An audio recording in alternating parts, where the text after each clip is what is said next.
नमस्कार। आज मी तुम्हाला मोंदुरेची भाजी बनवून दाखवणार आहे। मोंदुरे म्हणजे काय सर्वांनाच माहीत असतं असं नाही। हे बघा, एक मोहाचं झाड असतं, गावी असतं ते। मोहाच्या झाडापासून त्याला एक फूल पण येतं। त्या फुलांपासून आपण ती ओली फुलं आणून सुकवून त्याची दारू बनली जाते। त्याच्यापासून हे फळ येतंय,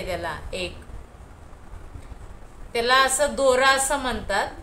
आणि त्याच्यामध्ये एक मोठी असं असते, मोठीपासून तेल बनतंय, त्याला मोठीचं तेल म्हणतात। तर आता हे फळाची आपल्याला भाजी बनवायची आहे। तर आता हे मी साफ करून घेतलेले आहेत, दोरे झाडावरून काढून आणलेले आहेत आणि आतमध्ये पोकळ आहे, ती बी काढून ती सुकवून आपल्याला तेल बनवायचं आहे। आता त्याचं आपण हे वरचं टर्फल आहे ना, त्याची आपण भाजी बनवणार आहे। ह्या पद्धतीने अशी कापून घेणार आहे आणि मग ती आपण बनवणार आहे।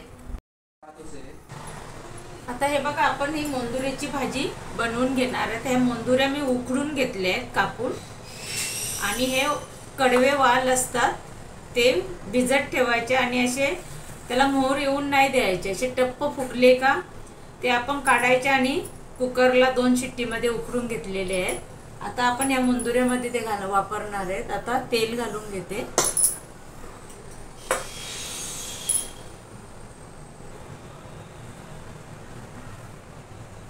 तेल मी 2 चमचे घातलेले आहे। आता त्याच्यात मोहरी घालून घेऊ, अर्धा चमचा। गॅस बारीक ठेवते। त्याच्यानंतर लसूणच्या 3-4 पाकळ्या घेतल्या आहेत। कांदा घालून घेऊ, 2 कांदे घेतले छोटे, बारीक चिरून घेतले। हिंग आहे अर्धा चमचा, जिरं आहे अर्धा चमचा, छोटा चमचा आहे।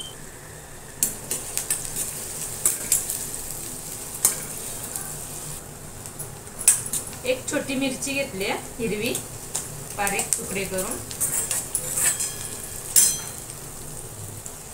हळद घालून घेऊ, अर्धा चमचा गरम मसाला घालू।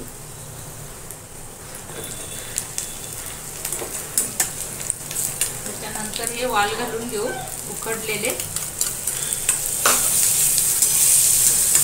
सगळ्याच्या मोंदुऱ्या पण घालून घेऊ उकडलेल्या। हे उकडताना मी थोडं मीठ घातले दोन्ही वस्तूमध्ये। आता ही बघा, अर्धी वाटी मी काळ्या तिळाची चटणी बनवली आहे ना, त्याला कोंडी बोलतात, बुकनी, ही पण त्याच्यात वापरायची आहे, ती घालून घेते। याच्यात मीठ सुद्धा असतंय, खाऊनच मग नंतर परत मीठ घालायचं।